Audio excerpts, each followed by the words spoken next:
Two out-of-state residents are facing multiple felony charges after being indicted for allegedly defrauding Arizona's Empowerment Scholarship Account ESA program. The ESA program is designed to allow Arizona parents to use a portion of public education money to send their students to private or charter schools.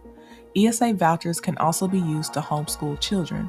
Arizona Attorney General Chris Mays says Johnny Lee Bowers and Ashley Meredith Hewitt, aka Ashley Hopkins, were indicted by a state grand jury after they reportedly submitted applications to the ESA program for dozens of children. Of the 50 applications, the AG's office says 43 were fictitious ghost children.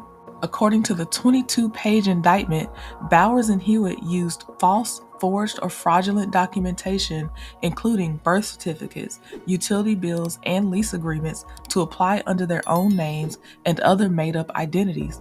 Investigators say they received $110,000 from the ESA program, which they used for personal living expenses in Colorado.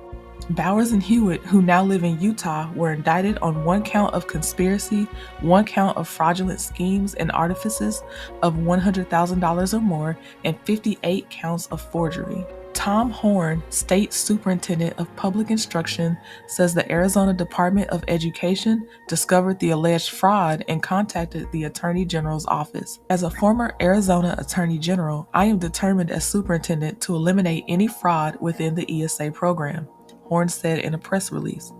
Upon taking office, I hired an auditor who had been in the Auditor General's office for 15 years and who is now in charge of the ESA program as well as an investigator. It's not the first fraud case involving the state's ESA program.